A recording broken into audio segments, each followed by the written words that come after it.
What's up, guys? Tay here, back again with another video, and today we have personally one of my favorite models from the UK, the Class 66 by Hornby.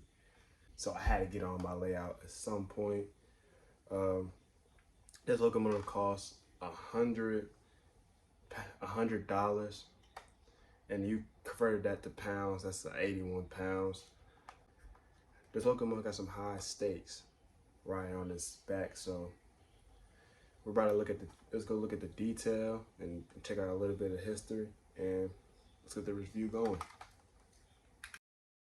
So here is the Class 66 by Hornby, and my initial thoughts is compare this to the Class 58. The 66 is just really a little bit better. I mean, what I'm saying is the detail from the 58 and the 66. The 66, it has a much better detail because it's a newer locomotive. Rather being the 58 is a way older model from a lot of years back. But really, there's a lot of molded detail. Like there's not too many separately fitted detail except for the size of the cab and the top of the locomotive right here with the steel plate. On a positive note, this locomotive livery is probably one of the best I've seen. I do like that burgundy red, the Belmont Royal Sky. I do love that corrugated with the grills outside. They're not side grill, like they're not grills that you can see through, but the grills are there. The doors, I want to see them more look like doors, and they're kind of just really molded on there. The handrails are just painted. They do stand out, but they are painted. The sides of the cab, they're pretty good with the piping that's separately fitted. I've seen that, but no lights on this though. No sprung buffers either. That's a shame for this model to be costing around like $120. Moving on, the cab is not painted. I wish the cab was painted because you'd be able to see the detail in there. Going down to the underframe, there's a lot of just molded detail, man. I mean, the steps look good. I like how they're separately painted. That's good to that white. But other than the whole underframe is molded. No separate detail, just all molded. The bogey detail is pretty nice. I do like that. Just molded detail, but I do like how the bogies are nice and large and they have a lot of realistic effect to them. I do like that. And really, that's the only thing I can really find for this model. I mean, the coupling system, I did take out other side of them couplings and put it on a KD knuckle coupler so it could be able to pull my sort of rolling stock. Yeah, for detail wise, it's not that bad. You did get what you pay for, paying around like $120. I mean, there's a lot more asking, but other than that, I think this locomotive is fine for what it is. The delivery is probably the best thing on this model, but to me, in my opinion. But other than that, detail, okay at best. It's pretty well. All right, now let's get downstairs and let's run it. So the Class 66 on the layout now, and on the track, this thing looks great. It looks good from a distance. So let's get it run in and let's let it pull some wagons, American wagons. Yeah. Okay, so let's see the slow speed now. Let's see if this thing will start. Oh, yeah, this is quite speedy. Yeah, it looks good. Let's see if we can go pretty fast. See the slow speed. Not really. Just trying to, I'm trying. If I can see, it's not really having slow speed like this. I think I want to say these are just the old controllers. You know, I still got the Teca one, so the slow speed there is really no slow speed. It's really just start up and go. So the slow speed doesn't really matter here, but it does sound pretty good. Gotta say. So yeah, let's get it running and let's go around the layout. Yeah, so this thing goes fast on the track.